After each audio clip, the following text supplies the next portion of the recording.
Assalamualaikum warahmatullahi wabarakatuh. Saya Muhammad Izzuan Arifin, bernombor matrik 146508. Baiklah, pada hari ini saya akan terangkan perbincangan mengenai dinamik bilik darjah dan juga pengurusan bilik darjah. Baiklah, untuk bahagian isi kandungan, saya akan memperincikan beberapa perkara. Yang pertama, saya akan menerangkan berkaitan dengan dinamik bilik darjah, apa itu yang dimaksudkan dengan dinamik bilik darjah. Yang kedua, berkaitan dengan pengurusan bilik darjah. Pengurusan bilik darjah ni merakumi dua skop. Yang pertama iaitu tanggungjawab guru dalam menangani disiplin bilik darjah, dan yang kedua, komunikasi dan kepimpinan guru dalam bilik darjah. Baiklah, sebelum tu lebih baik kita mengenali ataupun kita mengetahui apakah yang dimaksudkan dengan dinamik bilik darjah. Saya akan memperincikan satu persatu. Yang pertama adalah dinamik. Okey, dinamik ini membawa maksud bertenaga atau daya fizikal yang mampu menggerakkan sesuatu. Manakala bilik darjah ini pula merujuk kepada tempat berlakunya proses pengajaran dan juga pembelajaran. Jadi bilik darjah ini merupakan aktiviti guru yang dirancang untuk tujuan memudahkan pengajaran dan pembelajaran yang merakumi tindakan disiplin, rutin harian, penyusunan tempat duduk dan memperuntukkan masa pelajaran.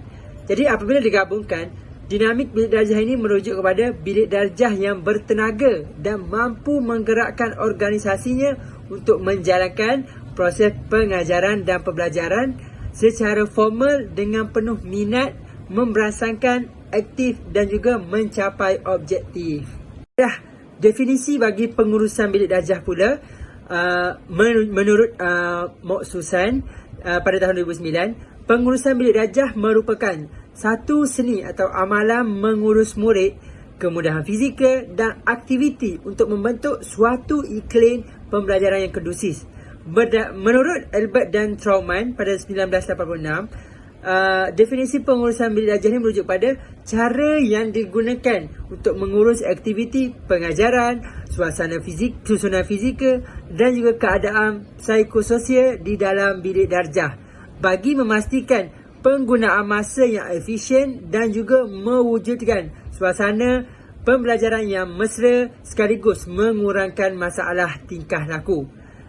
Di samping itu, menurut James Arm pula pada 2014, pengurusan bilik darjah ialah usaha untuk mengendalikan proses pengajaran dan pembelajaran dengan cekap dan berkesan di sekolah. Jadi dapat kita rumuskan bahawa pengurusan bilik darjah ini sebenarnya merujuk kepada tugas guru dalam menyusun rutin harian bilik darjah, mengurus murid-murid supaya melakukan aktiviti bilik darjah, cara menyusun kursi meja dan peralatan bilik darjah, menguruskan pergerakan pelajar di dalam bilik darjah, menerus bahan-bahan pelajaran yang lebih berkesan serta mengawal disiplin pelajar di dalam kelas bagi membolehkan proses pembelajaran dan pengajaran berjalan dengan lancar. Dan ianya turut bertujuan bagi membentuk dan memelihara tingkah laku murid yang menyumbang kepada dimensi penyampaian ilmu. Baiklah, sebelum itu kita perlu mengetahui berkaitan dengan jenis-jenis bilik darjah. Untuk pengetahuan semua, terdapat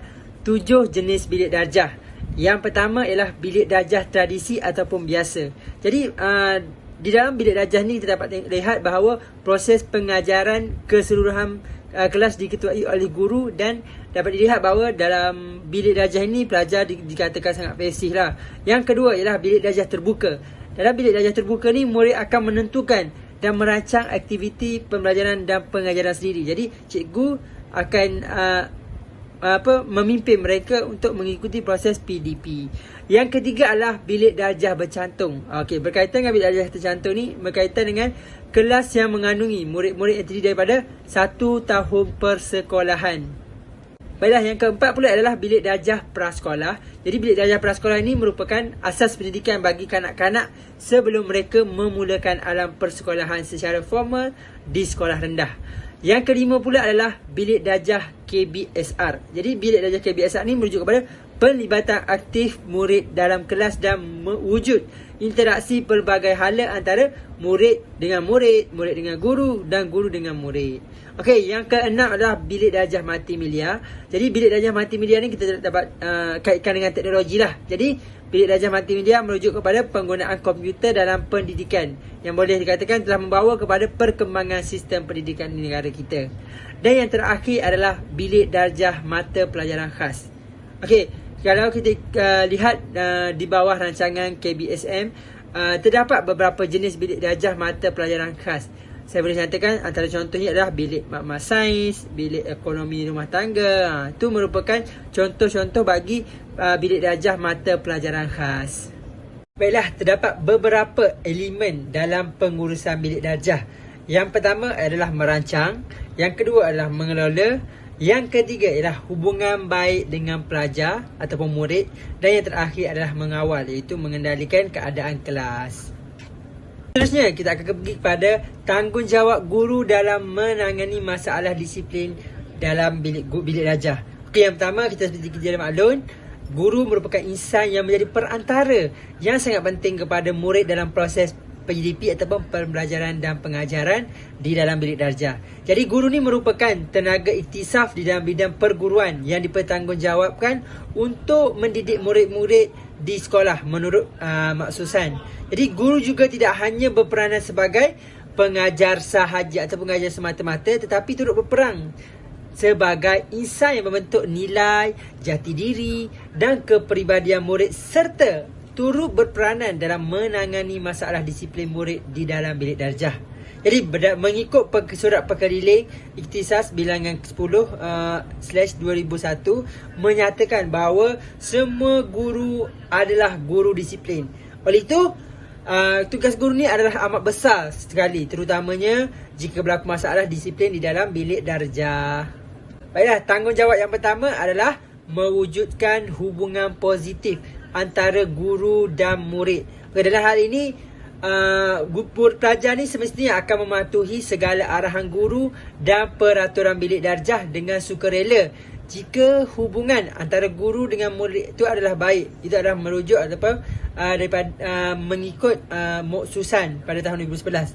Jadi hubungan yang baik ini sebenarnya dapat membantu mengurangkan kemerosotan disiplin dalam kalangan pelajar, kerana teguran yang diberikan oleh guru bagi memperbaiki disiplin pelajar dapat diterima dengan mudah dan terbuka sekiranya hubungan baik antara guru itu wujud.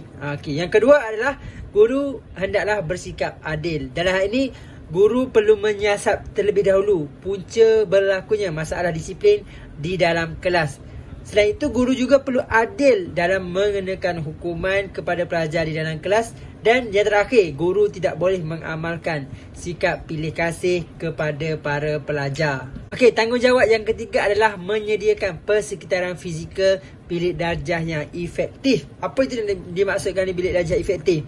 Bilik darjah efektif ni, seperti kita sedia maklum, bilik darjah ni merupakan tempat berlakunya proses pengajaran dan pembelajaran, dan merupakan tempat paling penting serta paling banyak murid menghabiskan masa di dalamnya. Jadi guru perlu memastikan susun atur pelajar di dalam kelas ni berada dalam keadaan yang sesuai. Contohnya, pelajar yang sering membuat bising perlu diletakkan di kedudukan hadapan yang berdekatan dengan guru. Jadi persekitaran fizikal ni bilik darjah seperti keluasan ruang dan susun atur perabot perlu sesuai dengan kapasiti pelajar, kerana bilangan pelajar yang melebihi kapasiti yang sepatutnya boleh menyebabkan suasana dalam bilik darjah kurang selesa dan akhirnya menimbulkan masalah disiplin. Okey, seterusnya yang keempat, bertanggungjawab guru adalah guru perlu menepati masa. Kenapa saya mengatakan hal sedemikian? Kerana aspek ketetapan masa ini memainkan peranan yang amat penting dalam menangani masalah disiplin di dalam bilik darjah. Jadi guru ni sebenarnya seharusnya bertanggungjawab dalam menepati masa untuk ke kelas bagi menjalankan proses pengajaran dan pembelajaran. Jadi sikap guru yang sentiasa menepati masa untuk ke kelas ni boleh mengurangkan masalah disiplin.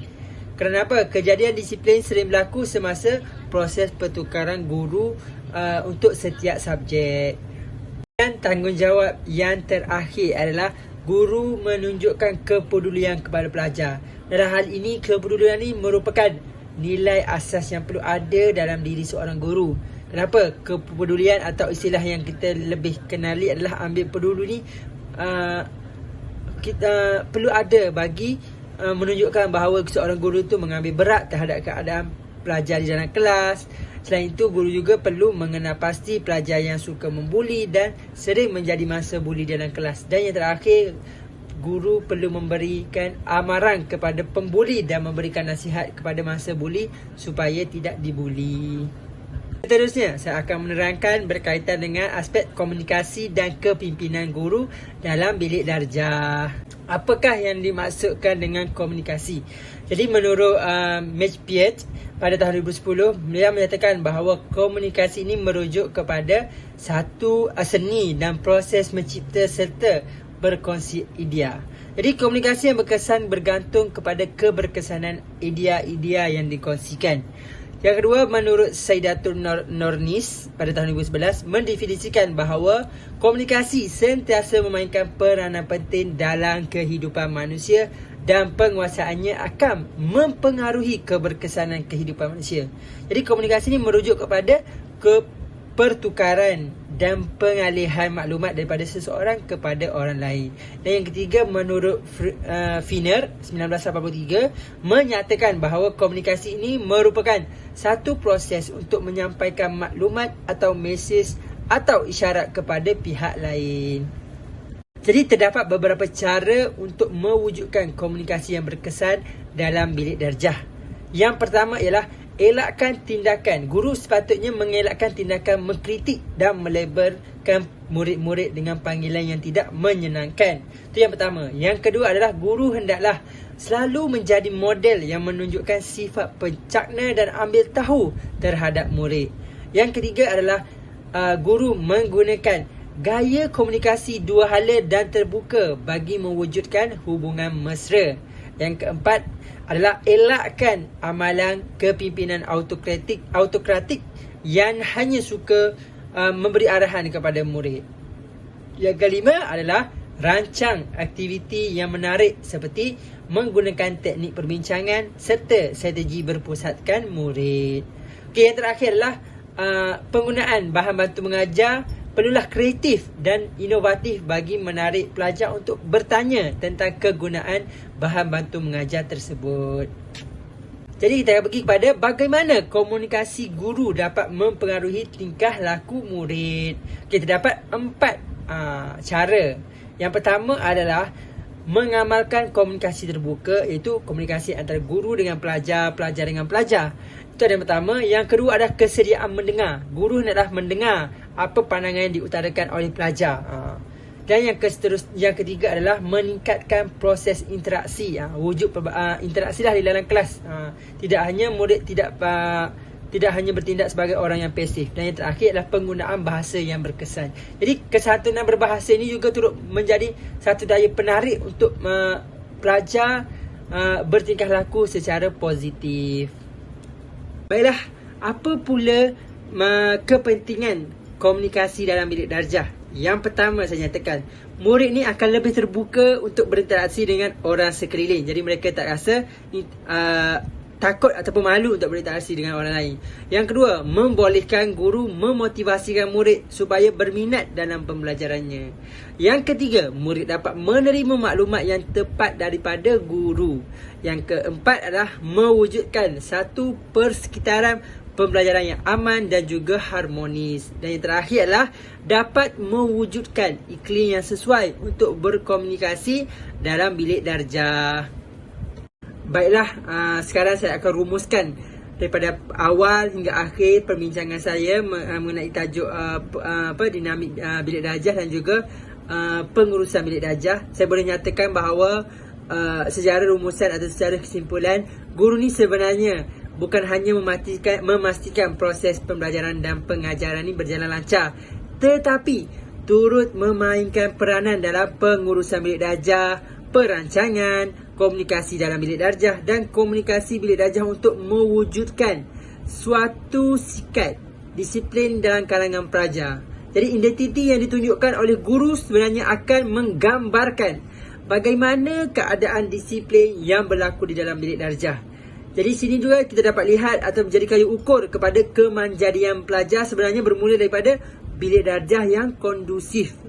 Jadi jelaslah di sini bahawa pengurusan bilik darjah yang efisien serta peranan yang dimainkan oleh guru mampu mengelakkan masalah disiplin daripada terjadi.